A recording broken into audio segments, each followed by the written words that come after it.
Nature égale futur. Un nez bien inspiré. La connaissance et la perception des odeurs sont fondamentales pour tous les êtres vivants. Ce processus complexe commence à être de mieux en mieux décrypté par les chercheurs. Mais peut-on réussir à le copier et dans quel but ? On a le sentiment que la vision est prépondérante dans notre vie au quotidien, mais en fait, on a une vraie acuité olfactive. On est équipé de manière spectaculairement importante pour percevoir les odeurs. Donc les molécules sont captées parce que déjà, ce sont des molécules volatiles. Donc ces molécules volatiles vont atteindre la cavité nasale, traverser cette cavité nasale pour atteindre ce qu'on appelle l'épithélium olfactif, qui est la muqueuse olfactive.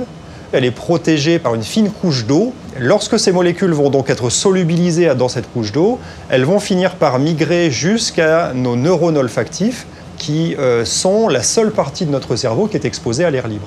Le message, une fois que les neurones olfactifs ont fait leur travail, c'est-à-dire qu'ils ont détecté la présence de certaines molécules, ils vont envoyer leur information dans le bulbe olfactif. Et la spécificité de la perception des odeurs, c'est que cette activation va directement se transmettre vers l'hippocampe et l'amygdale, qui sont les deux zones de notre cerveau qui sont associées à la mémoire et à l'émotion. Et donc percevoir une odeur, c'est surtout percevoir une émotion olfactive. Les molécules, elles ont un mode d'activation qui est un peu particulier, qu'on appelle combinatoire. Une molécule va activer plusieurs récepteurs, pas tous, certains. On va percevoir les odeurs à travers 400 types de récepteurs. Percevoir une odeur, c'est comme percevoir un accord musical sur un piano à 400 touches. Et donc on peut imaginer le nombre immense, virtuellement infini, de symphonies qu'on peut faire sur un tel piano. Et donc reporter aux odeurs, ça nous donne la capacité de détecter un nombre impressionnant de molécules odorantes. Les scientifiques de l'Institut de chimie de Nice cherchent à imiter le fonctionnement combinatoire des récepteurs olfactifs afin de mettre au point des nez artificiels plus performants et utiliser les odeurs pour de nouvelles applications. Prédire l'odeur à partir de sa structure, ça sera le Graal de ce qu'on est en train de développer. On parle de nez computationnel et éventuellement bio-inspiré, puisqu'en fait, tout ce qu'on fait sur l'ordinateur, c'est de reproduire la structure tridimensionnelle de ces 400 récepteurs, exactement comme des serrures. Et puis, on va représenter les molécules en regardant dans quelle mesure les molécules vont activer ces récepteurs, exactement comme des clés. Donc, en fait, on reproduit l'activation combinatoire d'une molécule sur les récepteurs olfactifs.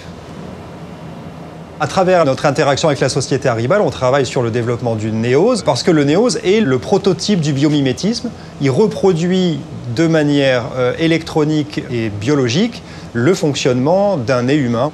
Donc ces molécules odorantes, comme chez nous, elles viennent sur des récepteurs olfactifs. Dans le néose, elles viennent s'accrocher sur une petite centaine de capteurs biologiques différents. Et leur activation va être détectée par la machine. Il y a un mécanisme de comparaison. Le fait d'avoir des activations différentielles va être associé à une base de données d'apprentissage, comme le café par exemple, la vanille ou l'ammoniac. Donc les applications potentielles de ce néose, donc de ce nez biomimétique, c'est l'identification de certains composés spécifiques dans le cadre de contrôle qualité par exemple. Donc ça peut être le cas dans l'agroalimentaire où on va s'assurer de la qualité de certains aliments. Ou on peut aussi aller chercher des odeurs qui sont associées à des systèmes potentiellement dangereux qu'on souhaite éviter, dans le cadre qui n'est pas un contrôle qualité, mais plutôt un contrôle sécurité. Une autre application de la perception des odeurs, qui est vraiment impressionnante et dans laquelle on met beaucoup d'espoir, c'est le diagnostic médical. Parce qu'il y a certaines pathologies qui sont associées à des odeurs particulières. On a pu identifier par exemple que dans le cas du cancer du sein, il y avait des odeurs particulières qui étaient développées par les patientes.